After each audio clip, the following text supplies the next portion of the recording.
Yo, what's good, YouTube? This is Jay from TNJ, and welcome back to the Denver Bears franchise. We sit here at 33-45 here in season number 3, and we have some surprises on this team this season, ones that I did not expect. Miguel Andujar hitting 273. He's not playing every day, but he's hitting very, very well, better than he's been hitting with us so far in this series. Brendan Rodgers is off to a good start. He's hitting around 300, but a huge disappointment is Gary Sanchez hitting 177. We gave him that 2-year contract, and he has just not paid dividends at all. But one move I want to make, I hinted at it last episode, but DJ Weatherspoon is just a good fit for the MLB level right now, especially with the struggles of Will Benson. We will move him down to AA actually, so he will go down 2 levels, get his bat going hopefully at that level, and then move him back up.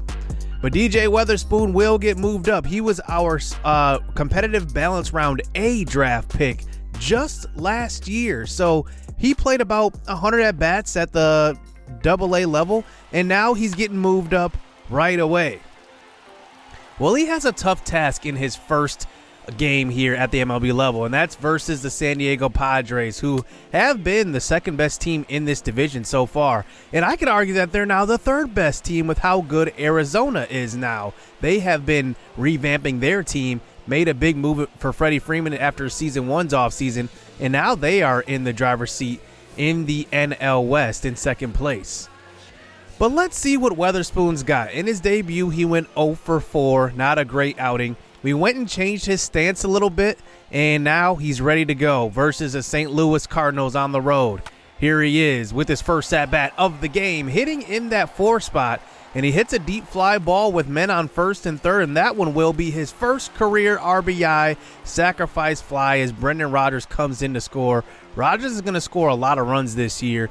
I'm excited to see what the future holds for him. So 0 for 0 so far in this game. Here he is with the bases loaded though in the third with the 2-1 game, and he does ground out into the double play, but gets his second RBI of the game.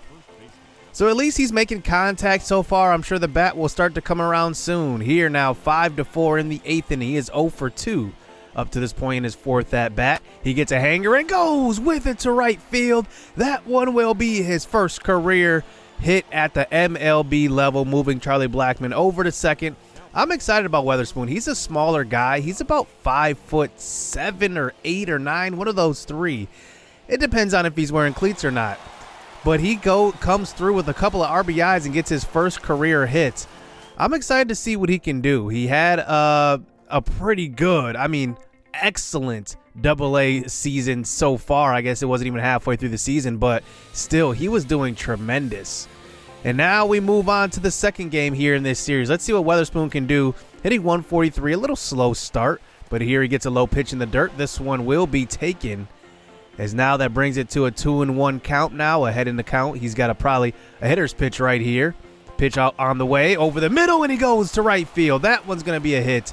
And Weatherspoon, now you can see his bat is starting to warm up. Now, we moved him up when he was kind of on a cold streak, and you really shouldn't do that. Don't do that, but I like Weatherspoon a lot, and I think he just has a ton of potential. I want to see what he has sooner rather than later. So in his second at-bat here versus St. Louis, he walks here when now he's on first base. He's always a threat to steal. He's going to go. He's got a good jump. And look at that. He will swipe the bag. Now, I don't know where he's going to hit in the future at the MLB level, but right now I have him at that 4 spot just because I need a good hitter there because Keston Hiura is still out for about a month, and Weatherspoon swipes the bag. Now on second base, let's see if Gary Sanchez can bring him in, but he has just been struggling. That pitch was a little out of the zone, but it is going to be just a ground out to short. Ramel Coffer on the mound here on the road. Now down 0-1 in the 4th inning, and that is going to be a strikeout on Paul Goldschmidt, as Coffer is the future of our rotation. Here he gives up a shot to right center. That is Paul DeYoung, who does hit one off of the wall. Weatherspoon will come up throwing here. He's got a decent arm in the outfield. It's not great. It's just above average, though, and he's going to – that's actually Anthony Santana, not Paul DeYoung. As that brings up Tyler O'Neill to the plate, who hits a ground ball, this time to Brendan Rodgers, the full-time second baseman now. And he gets out of that inning, though, and we're down by 1 run.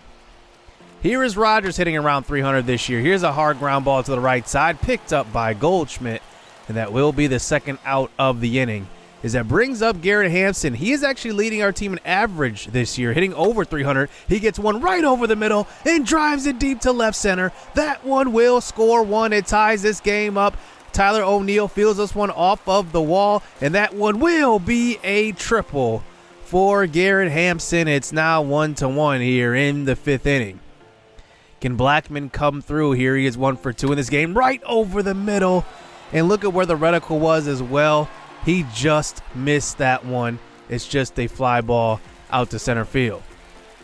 On to the 6th inning. Here's Nolan Arenado at the plate now. Gary Sanchez throws the second, and wow, they call him safe on that. That is Paul DeYoung, who now is in scoring position. So 2-2 count here. Arenado continuing this at bat and absolutely crushes that one. It's a no doubt home run off of the second deck. And the former Colorado Rocky hits his 16th home run of the season. As now we move on to the 9th inning. Here is Ronald Odor, who is struggling just like Martin Maldonado. Now, I don't know about our free agent signings this season. Severino's been good, but Ronald Odor and Gary Sanchez have been absolutely terrible as he grounds out to third base that time, and that one will be a 3-1 loss here for the Bears. And those two guys, Ronald Odor and Sanchez, they are just not doing well. So we move on to the month of July now. We are sitting here at 35-49. A great improvement from last year, though. I mean, at this point last year, we had about like 23 wins. So I guess that's a pretty good improvement. Our pitching has really improved this year. And now we face the Miami Marlins, who signed Joey Gallo and Tim Anderson in the offseason. They're looking like a brand new team, but they don't have the record to go with it. They're about the same record as us. And they will put Eliezer Hernandez on the mound. And let's see if we can get the win here on the road before All-Star break. Here is Rogers. First at bat. It's driven deep. That is gone. Brendan Rodgers is having a tremendous season so far. That's just his 3rd home run of the year. But wow, what a season. You talk about a guy that was on the trade block the last 2 years. Now he's absolutely stroking the ball, and it's 1-0. Good start to this game on the road.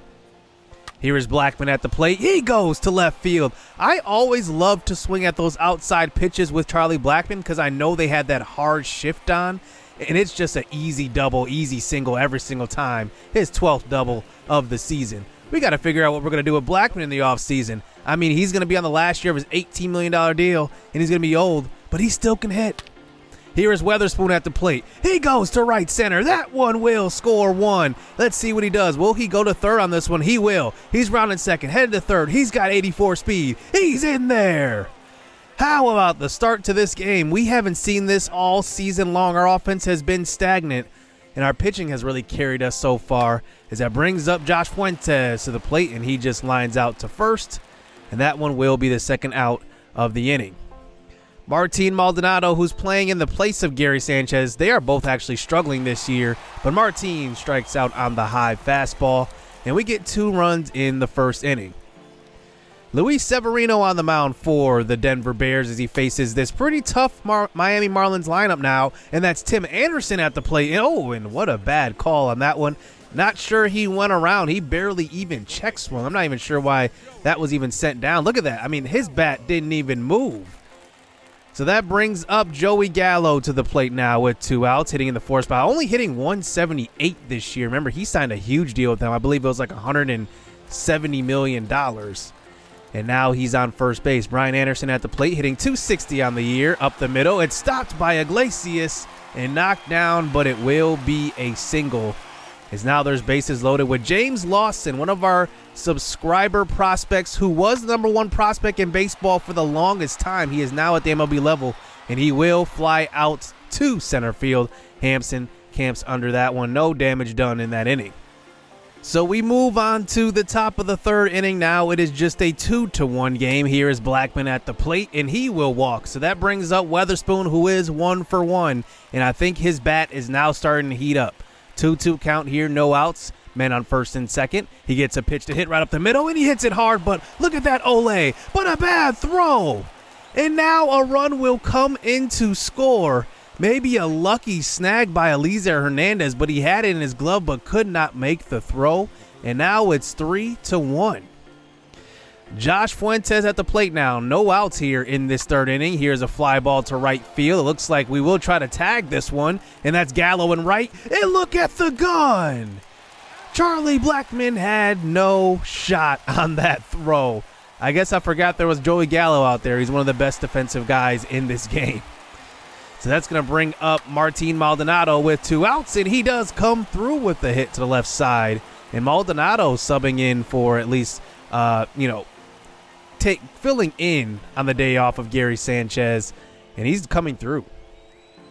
So Miguel Andujar to the plate now. He's hitting about 260, 270 on this season, and he will just ground out to short, but a bad throw, and we get caught up in a rundown, and Martin will be tagged out by Bertie, but it's a 4-1 game here for the Bears. So we move on to the 5th inning now. It looks like Harold Gonzalez is now into the game. He hits a hard ground ball. That's Fuentes to second base, and Bertie cannot handle it. Throwing to first, but he will get Fuentes. But it will just be an out on that one, moving the runner over. And that brings up Martin, who hits one deep to left center. That one's got carry, and it will score 1. Martin Maldonado coming through here for the Bears. It's now 5-1 here in the 5th inning. It feels good to have a catcher who's hitting the ball well, because Gary Sanchez has definitely not been doing that this year. Weatherspoon up to the plate now in the 9th inning as we fast forward into this game. It's now a 6-4 game. Men on first and second. Weatherspoon's last at-bat of this game. He gets an inside pitch, and he turns on it.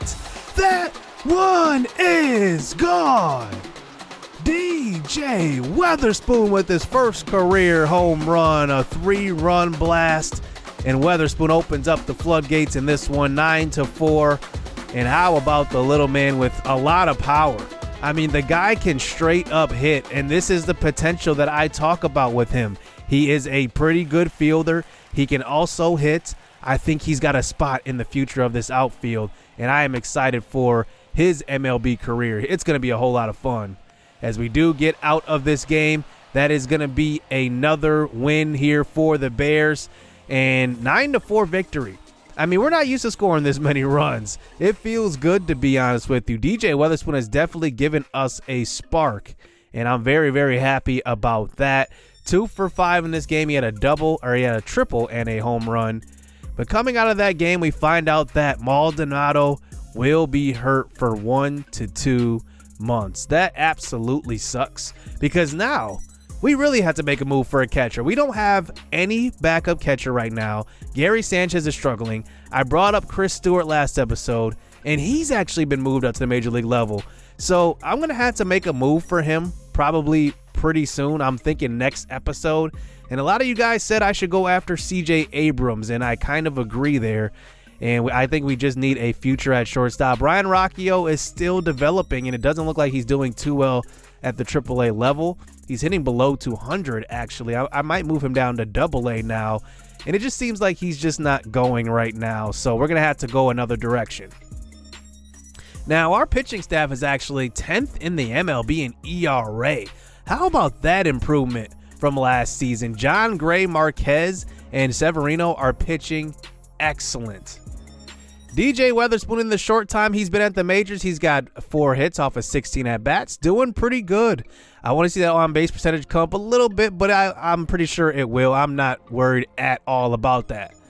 I do want to highlight a play that I left out earlier, and here's a line shot in Weatherspoon. I just want to show you guys how he flashes that leather right there.